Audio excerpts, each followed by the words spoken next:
چند وقت پیش داشتم توی اینستا میگشتم که یه ویدیو دیدم یه لوله رو میذاره کنار یه هویه و سیم لحیمو میده میره داخل و با یه دست لحیم کاری میکنه و به نظرم جالب اومد و به سرم زد بسازمش. بزن بریم.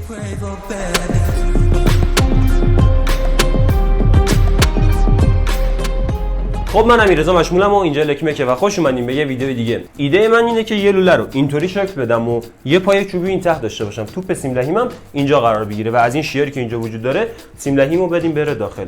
بریم ببینیم میشه عملیش کنیم یا نه. سر پایه‌مو روی یه تیکه MDF علامت میزنم و بعد شروع میکنم به اره کردنش. رنگش که اصلا جالب به نظر نمیاد. یه دونه لوله آلومینیومی گاز با قطر 6 میلیمتر برمی‌دارم و همونجوری که می‌بینید بهش حالت میدم و اضافاتش رو هم اره میکنم.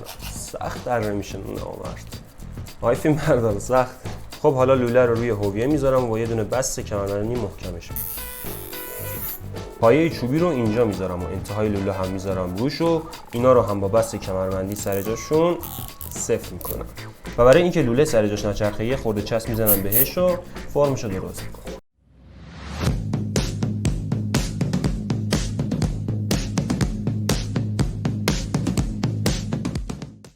دیگه وقتشه که بریم سراغ شیار.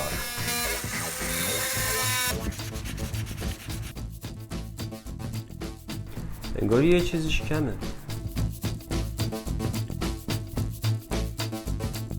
فقط امیدوارم ذوب نشه. شما اگه داشتین حتما از فلزیش استفاده کنید. بریم برای تست.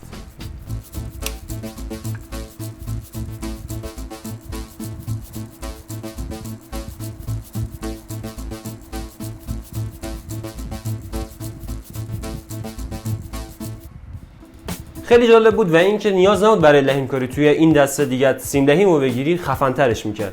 و چون من به همون روش قدیمی عادت دارم و فکر می‌کنم تسلط بیشتری داشته باشم، به نظرم همون رو ترجیح بدم. امیدوارم خوشتون اومده باشه. لایک و سابسکرایبتون باعث دلگرمیه و اگه دوست داشتین الکمک رو انتشار بدین تا خانواده‌مون بزرگتر بشه و چیزای خفن‌تری درست کنیم. ایده‌هاتون هم برام کامنت کنید. حمایتتون بزرگترین لطفه. دریغ نکنید.